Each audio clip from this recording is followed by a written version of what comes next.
Tulog yung nanay ko. Ayun siya. So, pakain niya din siya ng shawarma. Saka bigyan ng bulaklak.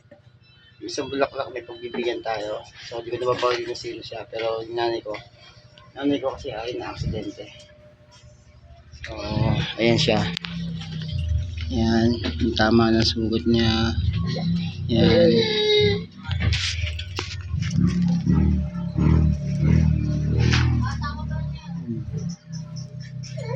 Kita mo yung kanyang tama. Yan.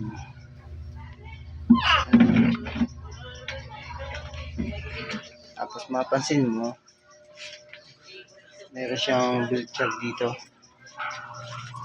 May wheelchair.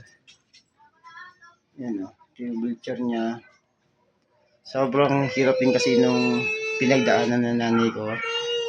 Mula noong December 23, 2025. Tapos 5 buwan siya nasa ospital. Mula December, January, February, March, April 21, 2026 saka lang siya nakalabas. And ngayon naman ay May 10, 2026. So bibigyan natin siya ng regalo.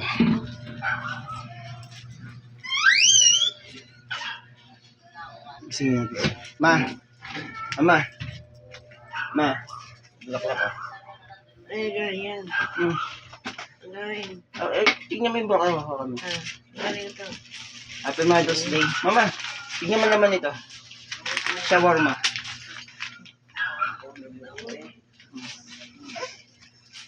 Happy Mother's Day. Buklatin mo yung ano. Yan yung naman yan.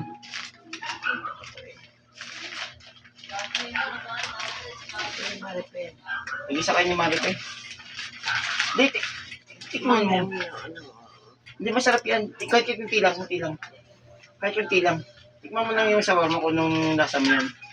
Hindi ka pa kasi nakakatikin ng shawarma. Hindi kasi nakakatikin ng shawarma.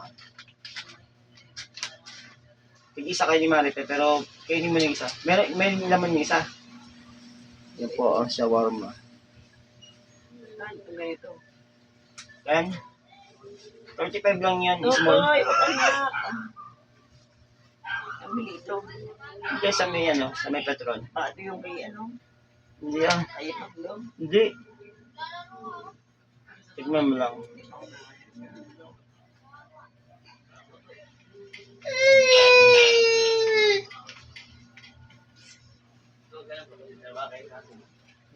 Masarap? Oo, yun. Sinabihan niya. Masarap daw. Yan. Nagustuhan mo? Sarap yan. Ha? Ano na? Tutuin. Uy, inubos mo na naman yung tubig dyan, Tutoy.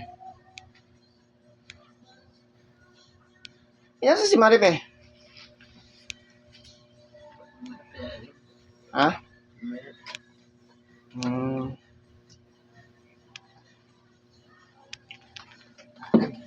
Sarap yan. Ha? Oh, yan ang shawarma.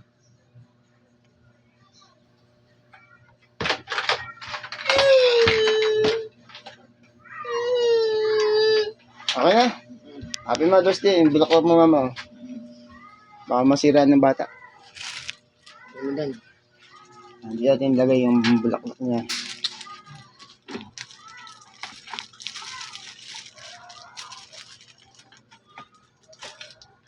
Ayan yung bulaklak na bigay natin kay mama. So, nga pala. Ayan.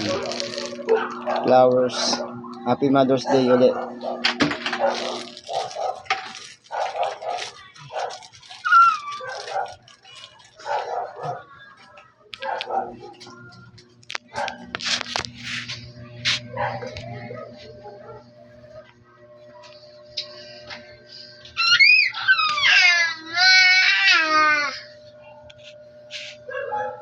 Kain siya. First time niya makatikim ng shawarma. Ayos ba?